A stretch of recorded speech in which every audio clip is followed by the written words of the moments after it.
మా దగ్గరికి ఒకసారి మా దేవుని మందిరం కట్టేటప్పుడు ఒక వ్యక్తి వచ్చి ఏం పని చేస్తాడు? మీ దగ్గర ఏమంటారు దాన్ని? తాపీ పని చేసి పని, తాపీ మేస్త్రి అంటారు. ఈ తాపీ మేస్త్రి పని చేస్తాడు వాడికి ఇప్పుడు మీ దగ్గర 1000 రూపాయలు ఏముంది అనుకుంటాం కదా, 1000 రూపాయలు ఇంకా ఎక్కువే ఉందా? మా దగ్గర అయితే 1000 రూపాయలు ఉంది. రోజుకి 1000 రూపాయలు ఉంది. 800 ఒక మామూలు వాడికి అయితే, కొంచెం పని తెలిసిన వాడికి అయితే 1000 రూపాయలు అంత జీతం ఉంది. ఆడొచ్చాడు, అట్ట 2 కొట్టాడు, బయటికి పోయాడు, బీడి కొట్టి వచ్చాడు.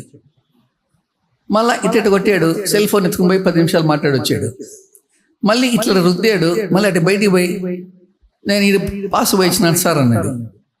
వాడు నేను సాయంకాలం దాకా వాడిని అబ్జర్వ్ చేస్తే వాడు 8 గంటల్లో కనీసం గంట పని చేసింటాడు, గంటే పని చేసింటాడు. వాడు పోయేటప్పుడు వచ్చినాడు, సార్ డబ్బు నాకు ఇవ్వండి సార్ అన్నాడు. ఎంత ఇవ్వాలి? నేను 1000 రూపాయలు వానికి ఇవ్వాలి, 1000 రూపాయలు ఇవ్వాలి. ఎందుకంటే వాడికి అప్పుడు 800 ఉండిందిలేండి. అప్పుడు 800 చేతిలో పెడుతూ నేనేం చెప్పానంటే, 8 గంటలకి నీకు 800 అని మాట్లాడుకున్నారా బాబు, కానీ నువ్వు పని చేసింది గంట, నీకు ఎంత ఇవ్వాలా? 100 రూపాయలు ఇవ్వాలి. కానీ 800 ఇస్తున్నా, నువ్వు ఇంటికి పోయేదాకా 700 ఉండదు నీకు అన్నా నేను. నువ్వు ఇంటికి పోయేలోపు నీకు మిగిలేదు, ఇంట్లోకి ఎత్తుకుపోయేది నువ్వు 100 రూపాయలే అన్నా. ఏం సార్ నీకెట్ తెలుసు సార్ నా కథ అన్నాడు.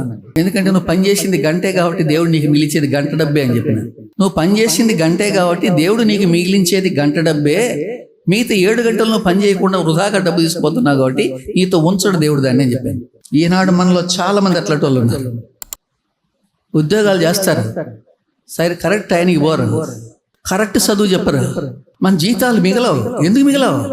మనము ఎంత నీతిమంతులమని మాట్లాడతామంటే ఎంత పెద్ద నీతిమంతులమో అని మాట్లాడతాం.